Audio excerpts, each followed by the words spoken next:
शहर में रहने वाली रिंकी 12 साल की एक छोटी सी लड़की थी। उसे जन्म देते समय उसकी मां चल बसी थी। बेटी के पालन पोषण के लिए रिंकी के पापा मनोज ने पूनम से दूसरी शादी कर ली थी। रिंकी की सौतेली मां पूनम को भी एक बेटा था, लेकिन पूनम रिंकी को बिल्कुल भी पसंद नहीं करती थी। रिंकी के पापा मनोज के सामने तो वो रिंकी को बहुत प्यार करती, लेकिन जब मनोज घर पर नहीं होते तो रिंकी चल जल्दी से बर्तन मांज और उसके बाद कपड़े भी धोने हैं।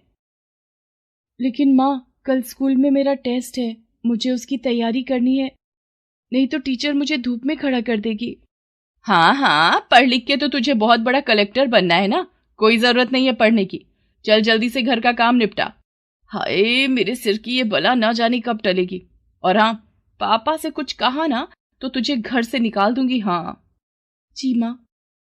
अपनी सौतेली माँ की जली कटी बातें सुनकर रिंकी छिप छिप कर रोया करती, अपनी माँ को याद करती। माँ, तुम मुझे छोड़कर क्यों चली गई? मुझे भी अपने साथ ले चलो माँ। दीदी, दीदी, मत रो दीदी।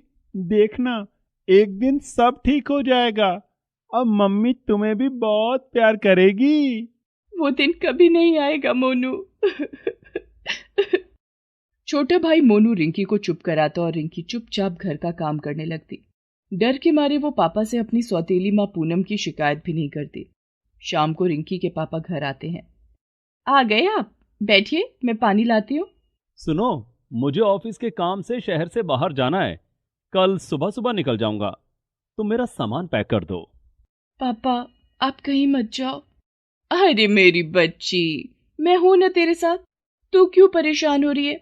जा, खाना खा के सो जा। अगले दिन सुबह मनोज शहर से बाहर चला जाता है। रिंकी की माँ तो जैसे इसी घड़ी का इंतजार कर रही थी।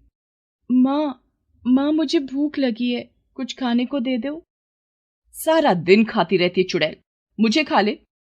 पूनम रिंकी को एक जोरदार थप्पड़ मारती है। जाके घर की सफाई कर, सारा घर गंदा पड़ा है। रिंकी रोने लगती है। तभी उसका छोटा भाई मोनू उसके पास आता है। कुछ नहीं होगा दीदी, तुम इसे खा लो। माँ अभी सो रही है, उसे कुछ पता नहीं चलेगा। नहीं मोनू, अगर माँ ने देख लिया तो मुझे फिर मारेगी। और मोनू अपने नन्हे हाथों से रिंकी को खाना खिलाता है। रिंकी की आंखों में आंसू आ जाते हैं। अगले दिन मनोज का दोस्त विनोद लाला मनोज के घर आता है। वो घर की घंटी बजाता है। जी, आप कौन? मैं मनोज का दोस्त विनोद लाला हूँ।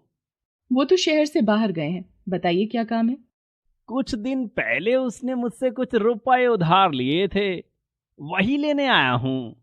तभी विनोद की नजर ड्राइंग रूम में झाड़ू लगा रही रिंकी पर पड़ती है। वो उसे बुरी नजर से देखता है। लगता है अब उधार चुकता हो ही जाएगा। अच्छा, मैं चलता हूँ, फिर आऊंगा। दूसरे दिन विनोद फिर से मुकेश के घर जाता है। जी, वो तो अभी नहीं आए हैं। कब तक आएगा वो? मुझे जरा पैसों की जल्दी जरूरत थी। विनोद फिर से रिंकी को घूरने लगता है। पूनम विनोद के इरादे भांप गई थी। लगता है आप किसी और काम से आए हैं। ये लड़की कौन है? ये काम की न काज की, दुश्मन अनाज की। आ- अगर ऐसी बात है तो इसे मैं ले जा रहा हूं। अरे अरे, ऐसे कैसे ले जाएंगे? ये तो लाखों का माल है, इसके लिए तो कुछ देकर भी जाना पड़ेगा।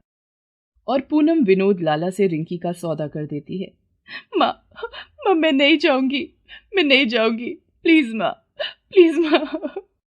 चल हट चुड़ैल, मेरे सिर पर बोझ बनकर कब तक बैठी रहेगी?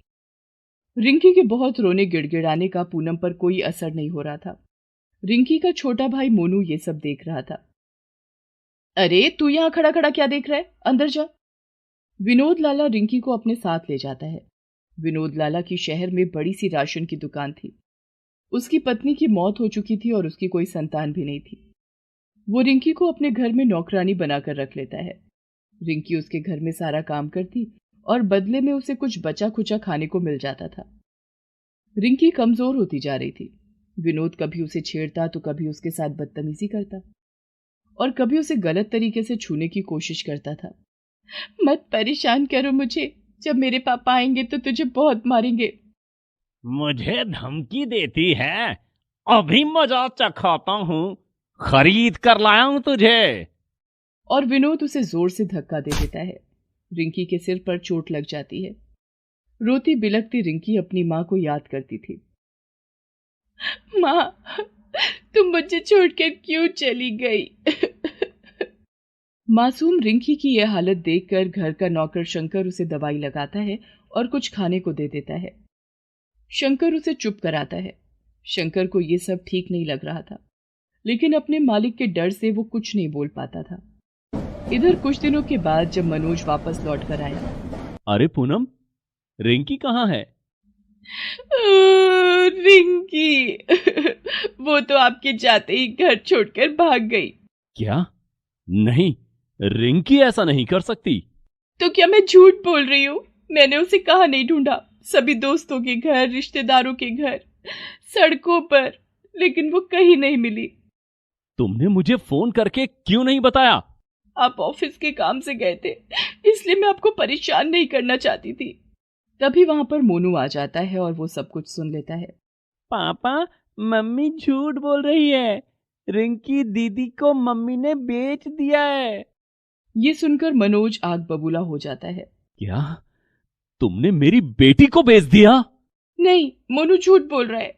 चुप हो जा डायन। तुझसे शादी करके मैंने बहुत बड़ी गलती कर दी। सोचा था रिंकी को मां का प्यार मिल जाएगा।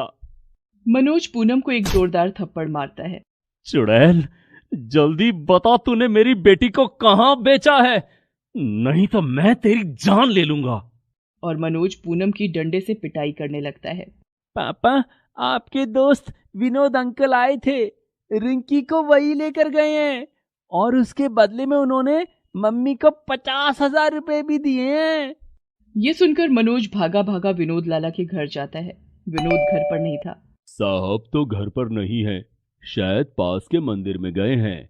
आपके घर में एक छोटी सी बच्ची रहती है ना, वो कहाँ है? साहब उसे लेकर मंदिर गए हैं। मनोज भागा भागा मंदिर की ओर जाता है। वहां पहुंचकर वो देखता है कि विनोद लाला हाथों में वरमाला लिए रिंकी के साथ शादी की तैयारी कर रहा था। इधर मनोज के जाते ही विनोद लाला का नौकर पुलिस को फोन करके सारी बात बता देता है। विनोद, तेरी इतनी हिम्मत, तू मेरी बच्ची के साथ शादी करेगा? नीच, अपनी बेटी की उम्र की लड़की से शादी करते तुझे शर्म नहीं आई?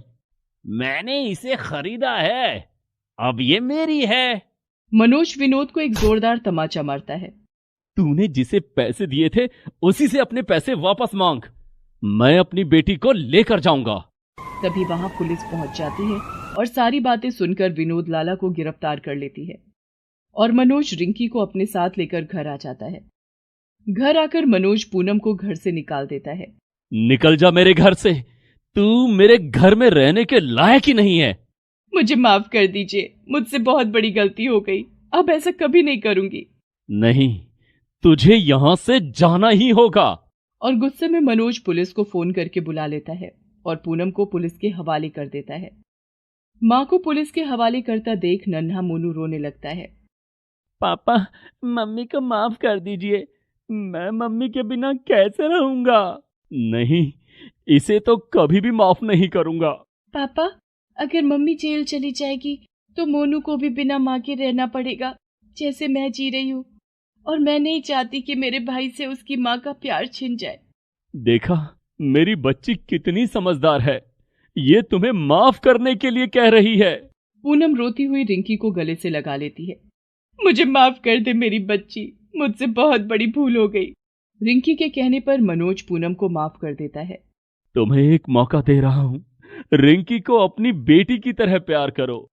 हाँ, मैं रिंकी को बहुत प्यार करूंगी और इसे अपनी बेटी की तरह पालूंगी। रिंकी ने पूनम को जेल जाने से बचा लिया था। पूनम रिंकी को गले से लगा लेती है। उसकी आंखों में पश्चाताप के आंसू बह रहे थे।